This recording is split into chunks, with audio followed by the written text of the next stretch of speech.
സ്റ്റഡിയിലേക്ക് സ്വാഗതം. നമുക്ക് ഇന്ന് സയൻസിലെ ചാപ്റ്റർ 5ാം ക്ലാസ് ചാപ്റ്റർ എടുക്കാം. അവസാനത്തെ ചാപ്റ്ററാണ്, 4ാമത്തെ, ജീവനുള്ള വിത്തുകൾ. ഇതിന് മുന്നേ 3 ചാപ്റ്റർ എടുത്തിട്ടുണ്ട് കേട്ടോ, അതും കൂടെ നോക്കണേ. ജീവനുള്ള വിത്തുകൾ. രാജാവിന് നാട്ടിലെ കുട്ടികളുടെ സത്യസന്ധത പരിശോധിക്കണം എന്ന് തോന്നി. ഒരു ദിവസം രാജാവ് കുട്ടികളെയെല്ലാം രാജകൊട്ടാരത്തിൽ വിളിച്ചുകൂട്ടി. എല്ലാവരും വിത്തുകൾ നൽകി. ഈ വിത്ത് മുളപ്പിച്ച് 3 മാസം കൊണ്ട് ചെടിയാക്കി കൊണ്ടുവരുന്നവർക്ക് വിലയേറിയ സമ്മാനങ്ങൾ നൽകുമെന്ന് പ്രഖ്യാപിച്ചു. കുട്ടികളുടെ കൂട്ടത്തിൽ കർഷക ബാലനായ പിങ്ങും ഉണ്ടായിരുന്നു. അവൻ വിത്തുകൾ ചട്ടിയിലെ മണ്ണിൽ കുഴിച്ചിട്ട് വെള്ളമൊഴിച്ച് പരിപാലിച്ചിട്ടും വിത്ത് മുളച്ചില്ല. 3 മാസം കഴിഞ്ഞ് കുട്ടികളെല്ലാം പൂത്ത ചെടികളുമായി കൊട്ടാരത്തിലെത്തി. കാലിച്ചട്ടിയുമായി കൊട്ടാരത്തിലെത്തിയ പിങ്ങിനെ അവരെല്ലാം കളിയാക്കി. രാജാവ് ഓരോരുത്തരുടെയും ചെടിയിൽ പരിശോധിച്ചു. പിങ്ങിൻ്റെ അടുത്ത് എത്തിയപ്പോൾ രാജാവിന് സന്തോഷമായി. രാജാവ് പറഞ്ഞു, ഇവനാണ് വിജയി. ജീവനുള്ള വിത്തുകളെ മുളയ്ക്കുകയുള്ളൂ. ഞാൻ നിങ്ങൾക്ക് തന്നത് ജീവനില്ലാത്ത വിത്തുകളായിരുന്നു. പിങ്ങിൻ്റെ കഥ വായിച്ചില്ലേ? ജീവനുള്ള വിത്തുകളെ മുളയ്ക്കുകയുള്ളൂ അല്ലേ? ചെറിയ വിത്തിനുള്ളിലെ ജീവൻ വളർന്നല്ലേ വൻ മരങ്ങൾ വരെ ഉണ്ടാകുന്നത്. നിങ്ങളുടെ പ്രദേശത്ത് ലഭ്യമായ പലതരം വിത്തുകൾ ശേഖരിക്കൂ. വിത്തുകൾ ക്ലാസ്സിൽ പ്രദർശിപ്പിക്കാൻ. ചെടിയുടെ അതിൻ്റെ സവിശേഷതകൾ നോക്കാം. ചെടിയുടെ പേര്, നിറം, വലിപ്പം, ആകൃതി, മറ്റു പ്രത്യേകതകൾ. ജീവനുള്ളവയാണെങ്കിൽ പോലും മണ്ണിൽ കുഴിച്ചിടുന്ന എല്ലാ വിത്തുകളും മുളയ്ക്കാറുണ്ടോ? എന്തുകൊണ്ട് വിത്തുകൾ മുളയ്ക്കാത്തത് നമുക്ക് നോക്കാം. വിത്തുകൾ മുളപ്പിച്ച് നോക്കാം. വിത്തുകൾ മുളയ്ക്കാൻ എന്തെല്ലാം ഘടകങ്ങൾ ആവശ്യമാണ്? നമുക്കറിയാം അല്ലേ? വെള്ളം, മണ്ണ്, വായു, സൂര്യപ്രകാശം. ഏതൊക്കെ വേണം? വെള്ളം, മണ്ണ്, വായു, സൂര്യപ്രകാശം. നിങ്ങളുടെ ഊഹം ശരിയാണോ എന്ന് കണ്ടെത്തൂ. ഇത് കണ്ടെത്താൻ ഒരു പരീക്ഷണം ചെയ്തു നോക്കൂ. ഒരു ഗ്ലാസ്സിൽ അല്പം നനഞ്ഞ മണ്ണെടുത്ത് ഏതാനും പയർ വിത്തുകൾ അതിൽ ഇടുക. പ്രകാശം ലഭിക്കുന്ന സ്ഥലത്ത് വയ്ക്കുക. നനവ് നിലനിർത്താൻ ആവശ്യമായ തോതിൽ വെള്ളം നൽകണം. എല്ലാ ദിവസവും നിരീക്ഷിക്കുക. ഇവിടെ എന്തെല്ലാം ഘടകങ്ങളാണ് വിത്തിനു ലഭിച്ചത്? മണ്ണ്, ജലം, വായു, സൂര്യപ്രകാശം. വിത്തിന് മുളയ്ക്കാൻ ഈ ഘടകങ്ങൾ ആവശ്യമുണ്ടോ? നോക്കാം നമുക്ക് കേട്ടോ. വിത്ത് മുളയ്ക്കാൻ മണ്ണ് ആവശ്യമുണ്ടോ എന്ന് ചോദിക്കുന്നു. വിത്ത് മുളയ്ക്കാൻ മണ്ണ് ആവശ്യമുണ്ടോ എന്ന് എങ്ങനെ കണ്ടെത്തും? മണ്ണില്ലാതെ വെച്ച വിത്ത് മുളയ്ക്കുമോ എന്ന് പരിശോധിച്ചാൽ പോരെ? ഒരു ചില്ലു ഗ്ലാസ്സിൽ നനഞ്ഞ പഞ്ഞിയെടുത്ത് അതിനുള്ളിൽ വിത്ത് വെച്ച് നോക്കൂ. എന്തെല്ലാം ഘടകങ്ങളാണ് വിത്തിന് ലഭിക്കുന്നത്? നമുക്കിതാ മണ്ണില്ലാതെ ജലം, വായു, സൂര്യപ്രകാശം വെച്ചിട്ട് മണ്ണില്ലാതെ ചെയ്ത് നോക്കുമ്പം ചെടി അഥവാ വിത്ത് മുളയ്ക്കുന്നുണ്ട് അല്ലേ? അപ്പോൾ മണ്ണ് ആവശ്യം ഇല്ല എന്നാണ് പറയുന്നത്. വിത്ത് മുളയ്ക്കണമെങ്കിൽ മണ്ണ് ആവശ്യമില്ല. വിത്ത് മുളയ്ക്കാൻ ജലം ആവശ്യമുണ്ടെന്ന് നോക്കുമ്പം നമുക്ക് ഇതുപോലെ ജലം മാറ്റി നിർത്തി വായു, സൂര്യപ്രകാശം, മണ്ണ് കൊടുക്കുക. എന്നിട്ട് കുറച്ച് ദിവസങ്ങൾക്ക് ശേഷം നോക്കുമ്പോൾ വിത്ത് മുളച്ചിട്ടുണ്ടാവില്ല. അപ്പോൾ നമുക്ക് ജലം ആവശ്യമാണെന്ന് അറിയാൻ കഴിഞ്ഞു അല്ലേ? അടുത്തത്, വിത്ത് മുളയ്ക്കാൻ സൂര്യപ്രകാശം ആവശ്യമുണ്ടോ എന്ന് ചോദിക്കുന്നുണ്ട്. വിത്ത് മുളയ്ക്കാൻ സൂര്യപ്രകാശം ആവശ്യമുണ്ടോ എന്ന് എങ്ങനെ കണ്ടെത്താം? ഇവിടെ ഒഴിവാക്കേണ്ട ഘടകങ്ങൾ ഏതാണ്? ഈ ഘടകങ്ങൾ ഒഴിവാക്കാൻ പരീക്ഷണത്തിൽ എന്തെല്ലാം നോക്കാം കേട്ടോ. സുതാര്യമായ ഗ്ലാസിന് പകരം സ്റ്റീൽ ഗ്ലാസ്. പിന്നെയോ, സൂര്യപ്രകാശം കടക്കാത്ത രീതിയിൽ കറുത്ത കാർഡ്ബോർഡ് ഉപയോഗിക്കുക. അപ്പോൾ വിത്ത് മുളയ്ക്കും കേട്ടോ. അപ്പോൾ സൂര്യപ്രകാശവും മണ്ണും ആവശ്യമില്ലെന്ന് ഇതിൽ നിന്ന് നമുക്ക് മനസ്സിലാക്കാം. നമുക്ക് നോക്കാം. വിത്ത് മുളയ്ക്കാൻ ജലം ആവശ്യമാണ്. എന്നാൽ മണ്ണ്, സൂര്യപ്രകാശം എന്നീ ഘടകങ്ങൾ ആവശ്യമില്ല. ജലത്തിന് പുറമെ വായു, അനുയോജ്യമായ താപനില എന്നിവയും വിത്ത് മുളയ്ക്കാൻ ആവശ്യമാണ്. വ്യത്യസ്ത വിത്തുകൾ മുളയ്ക്കാനെടുക്കുന്ന സമയവും അനുയോജ്യമായ താപനിലയും വ്യത്യാസമാണ്. വിത്തിനുള്ളിലെ ജീവൻ. ചിത്രീകരണത്തിലെ ചെറുപയറിൻ്റെ മുളയ്ക്കൽ നിരീക്ഷിക്കുക. ആദ്യം ചെറുപയർ അല്ലേ, പിന്നെ ബീജമൂലം. ഇത് വേരായിട്ടാണ് മാറുന്നത് അല്ലേ? ചെടിയിൽ നിന്നും ആദ്യം മുളയ്ക്കുന്നതാണ് ഈ ബീജമൂലം. അത് വേരായി മാറുന്നു. പിന്നെ ബീജപത്രം, ആഹാരം നിർമ്മിക്കാൻ അല്ലേ? ആഹാര നിർമ്മാണമൊക്കെ ഈ ചെടി വളരുന്നത് വരെ ആഹാരം നിർമ്മിക്കുന്നത് ബീജപത്രത്തിൽ നിന്നാണ്. പിന്നെ ബീജശീർഷം, ചെടി വളർന്ന് മുകളിലോട്ട് പോകുന്ന ഭാഗം അല്ലേ? തണ്ട്, അതാണ് ബീജശീർഷം. വിത്ത് മുളച്ച ശേഷം നന്നായി വളരുന്നത് ഏത് ഗ്രാഫിലെ ചെടിയാണ്? ഏറ്റവും നന്നായി വളരുന്ന ചെടിക്ക് ഏതെല്ലാം ഘടകങ്ങളാണ് ലഭിച്ചത്? സൂര്യപ്രകാശം, വായു, ജലം, അനുയോജ്യമായ താപനില, മണ്ണ്. ഏതൊക്കെയാണ്? സൂര്യപ്രകാശം, വായു, ജലം, അനുയോജ്യമായ താപനില, മണ്ണ്. അടുത്ത ഹൈഡ്രോപോണിക്സ്. മണ്ണില്ലാതെയും സസ്യങ്ങൾ വളരുന്ന നൂതന രീതിയാണ് ഹൈഡ്രോപോണിക്സ്. ഈ കൃഷി രീതിയിൽ മണ്ണിനു പകരം പോഷക ലായനിയിൽ സസ്യങ്ങൾ വളർത്തുകയാണ് ചെയ്യുന്നത്. നോട്ട് ചെയ്യണേ. ഹൈഡ്രോപോണിക്സ് എന്താണ്? മണ്ണില്ലാതെയും സസ്യങ്ങൾ വളർത്തുന്ന നൂതന രീതിയാണ് ഹൈഡ്രോപോണിക്സ്. ഈ കൃഷി രീതിയിൽ മണ്ണിനു പകരം പോഷക ലായനിയിൽ സസ്യങ്ങൾ വളർത്തുകയാണ് ചെയ്യുന്നത്. ചെടികൾ ആഹാരം നിർമ്മിക്കുന്നത് ഇലകളിലാണല്ലോ. വിത്ത് മുളച്ച് ഇലയുണ്ടാകുന്നതുവരെ ചെടിക്കുള്ള ആഹാരം ലഭിക്കുന്നത് ബീജപത്രത്തിൽ നിന്നാണ്. പയർ വിത്തിന് എത്ര ബീജപത്രമാണുള്ളത്? പയർ വിത്തിന് ദ്വിബീജപത്രമാണുള്ളത് കേട്ടോ. ചെടി വളരും തോറും ബീജപത്രത്തിന് വരുന്ന മാറ്റം നോക്കാൻ. അടുത്ത് ചെടിയിലെ ബീജപത്രം നോക്കൂ. ചോളത്തിലെ ബീജപത്രം നോക്കൂ. പയർ വിത്തിലേതുപോലെ 2 ബീജപത്രങ്ങൾ ചോളത്തിൽ കാണുന്നുണ്ടോ? ഇല്ല അല്ലേ. ഏക ബീജപത്രമാണ് കാണുന്നത്. ബീജപത്രത്തോട് ചേർന്ന് കാണുന്ന ഭാഗമാണ് ബീജാന്നം. ഒരു ബീജപത്രം മാത്രമുള്ള സസ്യങ്ങളിൽ വിത്ത് മുളച്ച് ഇലയുണ്ടാകുന്നതുവരെ ചെടിക്കുള്ള ആഹാരം ലഭിക്കുന്നത് ബീജാന്നത്തിൽ നിന്നാണ്. വിത്ത് മുളയ്ക്കൽ. വിത്ത് കുതിർന്ന് പുറന്തോട് പൊട്ടുന്നു. ആദ്യം ബീജമൂലവും പിന്നീട് ബീജശീർഷവും പുറത്തുവരുന്നു. ബീജമൂലം ചെടിയുടെ വേരായി മാറുന്നു. ബീജശീർഷം തണ്ടും ഇലയുമായി മാറുന്നു.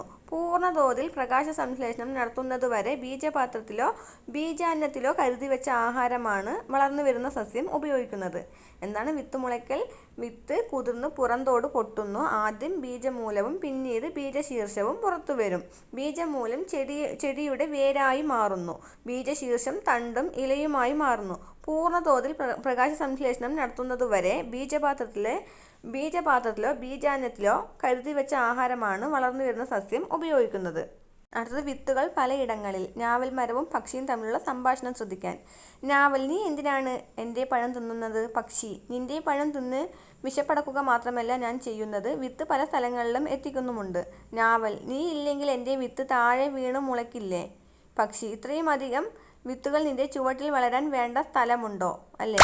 അപ്പം പക്ഷി ചോദിച്ചത് ശരിയല്ലേ. വിത്ത് നമ്മൾ നേരത്തെ പറഞ്ഞിട്ടുണ്ടല്ലോ, സൂര്യപ്രകാശം, അനുയോജ്യമായ താപനില എല്ലാം വേണമല്ലേ. എന്നാലല്ലേ ഒരു വിത്ത് മുളയ്ക്കുള്ളൂ. തിങ്ങി പാർത്ത് ഇരുന്നാൽ വളരുകയില്ല. മാതൃസസ്യത്തിൽ നിന്നും പല സ്ഥലങ്ങളിലേക്ക് വിത്തുകൾ എത്തപ്പെടുന്നതാണ് വിത്ത് വിതരണം. വിത്ത് വിതരണം എന്തിന്? ഒരു സസ്യത്തിൻ്റെ വിത്തുകളെല്ലാം അതിൻ്റെ ചുവട്ടിൽ തന്നെ വീണു മുളയ്ക്കുകയാണെങ്കിൽ അവയ്ക്കെല്ലാം വളരാൻ ആവശ്യമായ മണ്ണ്, വെള്ളം, സൂര്യപ്രകാശം, ധാതുലവണങ്ങൾ എന്നിവ ലഭിക്കില്ല. അതിനാൽ വിത്തുകൾ പല സ്ഥലങ്ങളിലേക്ക് വിതരണം ചെയ്യപ്പെടേണ്ടതുണ്ട്. വിവിധ സസ്യങ്ങൾ ഒരു സ്ഥലത്ത് കാണപ്പെടുന്നതും ഒരു സസ്യം വിവിധ പ്രദേശങ്ങളിൽ കാണപ്പെടുന്നതും ഇതുമൂലമാണ്. വിത്ത് വിതരണത്തിനുള്ള അനുകൂലനങ്ങൾ. വെള്ളത്തിലൂടെ ഒഴുകി പോകുന്നതിന് തേങ്ങയ്ക്കുള്ള അനുകൂലനങ്ങൾ എന്തെല്ലാമാണ്?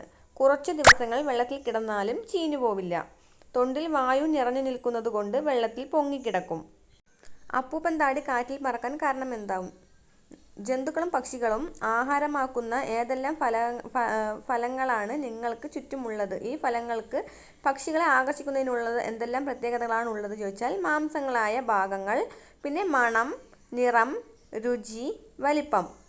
ഭക്ഷ്യയോഗ്യമല്ലാത്ത ചില ഫലങ്ങൾക്ക് മറ്റു വസ്ത്രങ്ങളിൽ പറ്റിപ്പിടിക്കാൻ സഹായിക്കുന്ന ഭാഗങ്ങളുള്ളത് നിങ്ങൾക്ക് ശ്രദ്ധിച്ചിട്ടില്ലേ? അതിന് ഉദാഹരണമാണ് കടലാടിയും അസ്ത്രപ്പുല്ലും അല്ലേ.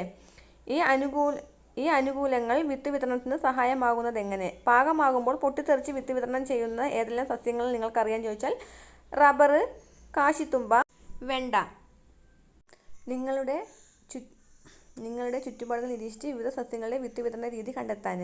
കാറ്റിലൂടെ ഏതൊക്കെയാ? അപ്പൂപ്പൻ താടി, ഓർക്കിഡ്, കോട്ടൺ പൂവ്. പൊട്ടിത്തെറിച്ചാണെങ്കിൽ വെണ്ട, റബ്ബർ, കാശിത്തുമ്പ.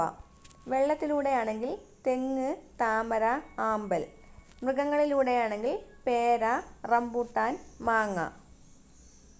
വിത്തുകൾ ഭക്ഷണത്തിനല്ലാതെ മറ്റെന്തിനെല്ലാം ഉപയോഗിക്കാം? വിത്തുകൾ ഉപയോഗിച്ചിട്ടുള്ള ഏതെല്ലാം കരകൗശലങ്ങൾ നിർമ്മിക്കാൻ നമുക്ക് നോക്കാം. ചെടികൾ വളർത്തുന്നതിന് വിത്ത് വേണം. പിന്നെ മരുന്ന് നിർമ്മാണത്തിനും വിത്ത് വേണം അല്ലേ. പിന്നെ കരകൗശല നിർമ്മാണത്തിനും പിന്നെ എണ്ണ നിർമ്മാണത്തിനൊക്കെ ഈ വിത്തുകൾ വേണം. അടുത്തത് ഇലകളിലെ വൈവിധ്യം.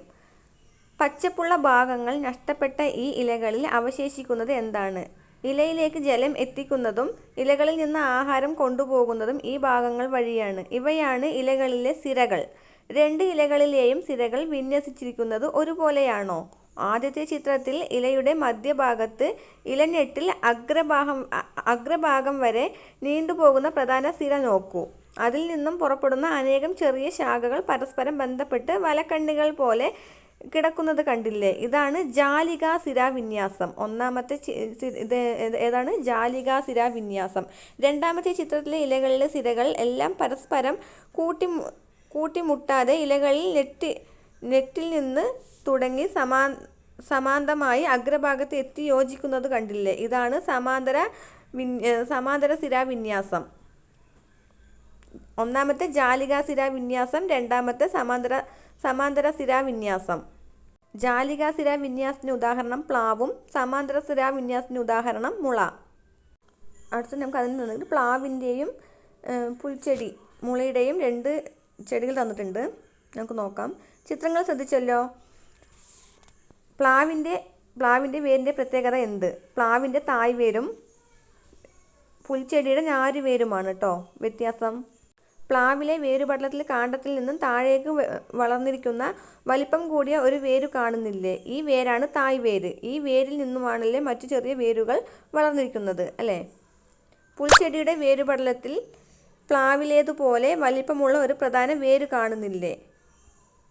കാണ്ഡത്തിൻ്റെ ചുവട്ടിൽ നിന്നും താഴേക്ക് വളരുന്ന ഒരു തായ്വേരും അതിൽ നിന്നും വളരുന്ന ശാഖാവേരുകളും ചേർന്ന് കാണപ്പെടുന്ന വേരുപടലമാണ് തായ്വേരുപടലം. മാവ്, പ്ലാവ് തുടങ്ങിയവയിൽ തായ്വേരുപടലം കാണാം. ഏതിലൊക്കെയാണ് തായ്വേര് കാണപ്പെടുന്നത്? മാവ്, പ്ലാവ് എന്നിവയിലാണ് തായ്വേരുപടലങ്ങൾ കാണപ്പെടുന്നത്. കാണ്ഡത്തിൽ നിന്നും ചുവട്ടിൽ നിന്നും വളരുന്ന ഞാരുകൾ പോലെ ധാരാളം വേരുകൾ ചേർന്ന് വേരുപടലമാണ് ഞാരുവേരുപടലം. പുൽവർഗത്തിൽപ്പെട്ട സസ്യങ്ങളിൽ ഞാരുവേരുപടലമാണ് കാണപ്പെടുന്നത്.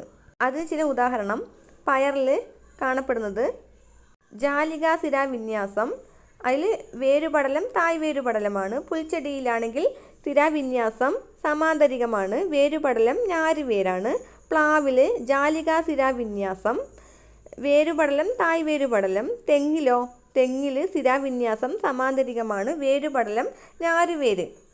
ഇങ്ങനെയും ചില വേരുകൾ സാധാരണയായി ബീജം മൂലം വളർന്നാണ് വേരുകളായി മാറുന്നതെങ്കിൽ തണ്ടിൽ നിന്നും ശിഖരങ്ങളിൽ നിന്നും ചില വേരുകൾ ഉണ്ടാകുന്നുണ്ട്. താങ്ങുവേര്, പൊയ്ക്കാൽ വേര്, പറ്റുവേര് എന്നൊക്കെയാണ് ഇവ അറിയപ്പെടുന്നത്. കണ്ടൽ ചെടികളിൽ കാണപ്പെടുന്ന പ്രത്യേകതരം വേരുകളാണ് ശ്വസന വേരുകൾ. ഈ വേരിൻ്റെ അഗ്രഭാഗം മണ്ണിൽ നിന്നും അന്തരീക്ഷത്തിലേക്ക് ഉയർന്നു നിൽക്കും.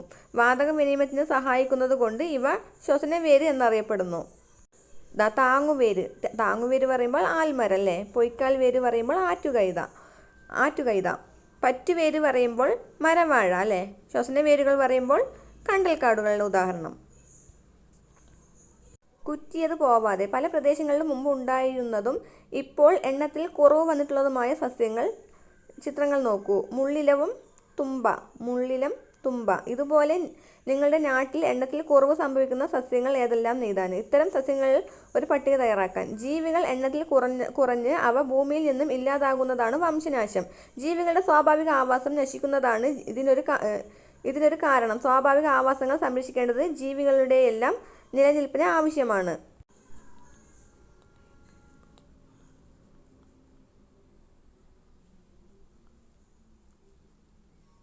ബീജപത്രം ചുരുങ്ങും അല്ലേ? പിന്നെ സ്വയമേ ആഹാരം നിർമ്മിക്കാൻ ഇലകൾ ഉണ്ടല്ലോ, അതുകൊണ്ട് പാകം ചെയ്യും. പിന്നെയോ, നിങ്ങളുടെ ചുറ്റുപാടും കാണുന്ന വിവിധ സസ്യങ്ങൾ തൈകൾ ഉണ്ടാകുന്ന രീതി അനുസരിച്ച് വിത്തിൽ നിന്നും, തണ്ടിൽ നിന്ന്, വേരിൽ നിന്ന്, ഇലകളിൽ നിന്ന് എന്നിങ്ങനെ തരംതിരിക്കാൻ. അപ്പം നമുക്ക് നോക്കാം. വിത്തിൽ നിന്നും ഏതൊക്കെയാ? മാവ്, പ്ലാവ്, വഴുതന, പയറ്. അപ്പോൾ വിത്തിൽ നിന്ന് ഏതൊക്കെയാണ്? മാവ്, പ്ലാവ്, വഴുതന, പയറ്. തണ്ടിൽ നിന്നോ? റോസ്, കരിമ്പ്, കപ്പ, കടലാസ് പൂവ്. തണ്ടിൽ നിന്ന് ഏതൊക്കെയാണ്? റോസ്, കരിമ്പ്, കപ്പ, കടലാസ് പൂവ്. വേരിൽ നിന്ന് മധുരക്കിഴങ്ങ്, പേരയ്ക്ക, ഡാലിയ, ചേന. ഏതൊക്കെയാണ്? മധുരക്കിഴങ്ങ്, പേരയ്ക്ക, ഡാലിയ, ചേന. വേരിൽ നിന്ന് ഏതൊക്കെയാ? മധുരക്കിഴങ്ങ്, പേരയ്ക്ക, ഡാലിയ, ചേന. ഇലകളിൽ നിന്നാണെങ്കിൽ ഇലമുളച്ചി, ബിഗേനിയ, നിശാഗാന്ധി. അടുത്തത് വിത്ത് വിതരണത്തിൻ്റെ രീതി. വിത്തിനുള്ള അനുകൂലങ്ങൾ. നമുക്ക് മാംസളങ്ങളായ ഭാഗങ്ങൾ മറ്റു വസ്തുക്കളിൽ പറ്റിപ്പിടിച്ചിരിക്കാൻ സഹായിക്കുന്ന ഭാഗങ്ങൾ മാത്രം തന്നിട്ടുണ്ട്. അപ്പോൾ വിത്ത് വിതരണ രീതി ഏതാണ്? മൃഗങ്ങൾ വഴി അല്ലേ? ഏത് വഴിയാണ്? മൃഗങ്ങൾ വഴി. അടുത്തതോ? വിത്തിന് ഭാരക്കുറവ്, പറക്കാൻ രോമം പോലുള്ള ഭാഗങ്ങൾ. ഏതാണ്?